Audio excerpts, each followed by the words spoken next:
Kiran sir's excellent sessions, and I'm just to add up into like few more points as a science teacher. But before that, like a pleasant evening to one and all. And I'll first take this opportunity to congratulate the Utsahan firstly to take an initiative to inspire and get inspired in such a beautiful way. And secondly, to have made the Children's Day a most memorable event, both for the Utsahans and also to the school children who took part in it. Now, myself being a school teacher for past 2 decades in a CBSE school in Kerala, I take this opportunity to share my viewpoints on how to develop scientific temperament in school children. Now, scientific temper is a way of life which uses the scientific methods like questioning, observing physical reality, testing, hypothesizing, analyzing, and communicating. Now, as scientific temper is a way of life, a person needn't be a science graduate to develop it, or needn't be a science teacher to inculcate it into our children. Now, if we inculcate few of these habits in ourselves, we can preach and practice scientific temper. Now, let us inspire our children by practicing it ourselves. The first and foremost habit we need to develop into our children is the habit of questioning. As Vijay Kiran sir rightly said, this particular habit has been deteriorating in our children. Now, mainly because we don't encourage our children to do so. Now, let children be encouraged to question and allow them to seek out answers of their own. And this will tempt them to observe their physical reality. Now, this is the second habit with the child would develop if he is allowed to seek answers to his question.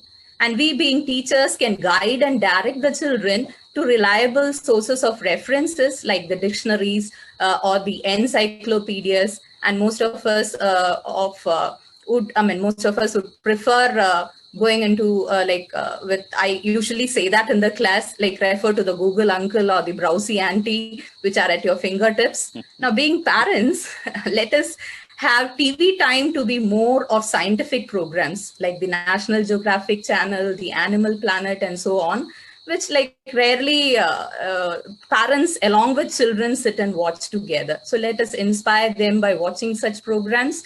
Now, the third aspect in the development of scientific temperament would be to hypothesize the observation. Now, for example, if a child observes the sun rising in the east, like right from his childhood, he gradually can go for a hypothesis saying that all throughout his life, he have been seeing the sun rising in the east. So this is how the third step of hypothesizing begins.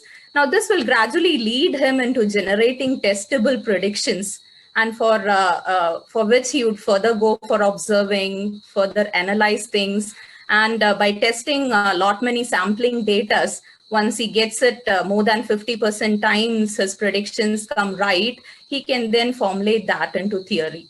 And once he formulates it into a theory, let us encourage him to write out his reasoning and read it out to the family members and also to his classmates and teachers in the school, and also encourage him to like make models and diagrams of his observations, and that would lead finally to fulfill the scientific temperament, which is the process called communication.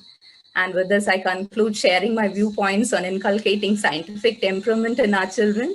And if we nurture these habits in our children, we ultimately are making them even a responsible and a patriotic citizen of our nation. And as one among the 11, one among the 11 fundamental duties expected out of citizens of our nation is to develop scientific temper. Thank you all for patiently hearing to what I just shared with you as my viewpoint to inculcate scientific temperament. Thank you all.